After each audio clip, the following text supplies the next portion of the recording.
And staying with East Africa, Ethiopia has announced the completion of Africa's largest dam.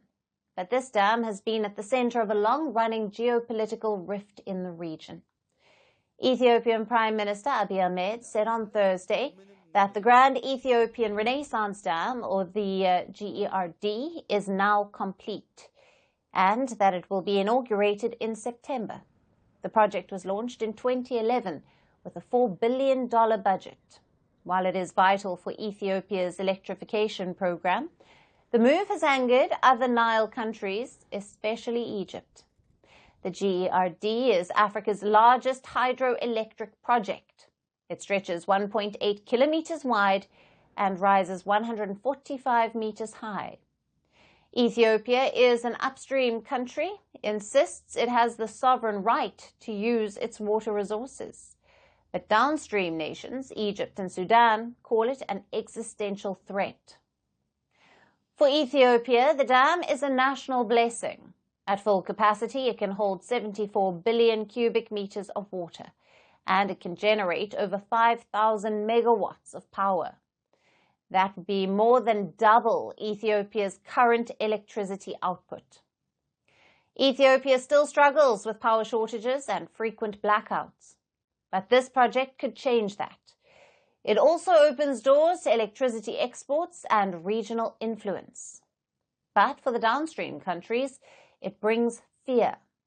Egypt depends on the Nile for nearly all of its freshwater needs. It worries the dam could reduce water flow, affecting agriculture, drinking water, and hydropower.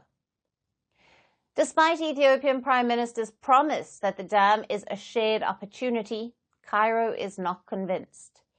Egypt has rejected the Prime Minister's announcement, calling Ethiopia's actions unilateral and unacceptable. War-torn Sudan has also expressed deep concerns, saying its agriculture could be at risk. The Egyptian President, Abdel Fattah al-Sisi, and Sudan's military leader, Abdel Fattah al-Burhan, also met earlier this week. They renewed their opposition to any unilateral measures on the Nile. Diplomatic efforts to resolve the crisis have continued for years, but a lasting agreement remains out of reach. The dispute has even reached far beyond Africa.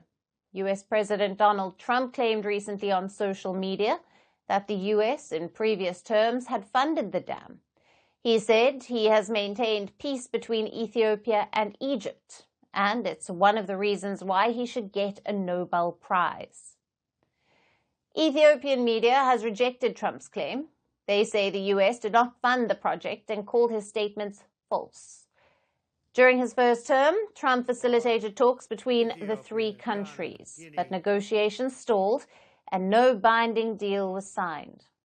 He had also suggested that ally Egypt might blow up the dam. The comments were condemned by Ethiopia, which responded that it will not cave in to aggression of any kind.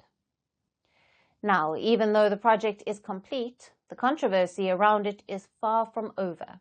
It may even deepen regional tensions. We'll continue to track developments closely. Firstpost now available in 9 languages on YouTube. English, $36 trillion. French, Le FMI, comme German, Geschäftsführenden Direktor, Hindi, $30 trillion ka karj mo. Indonesian, Pemerintah tanpa pemeriksaan. Italian, Sekali radikali. Japanese, $1 trilhão mo. Portuguese, Por causa do próprio balanço patrimonial. Spanish. Beautiful bill.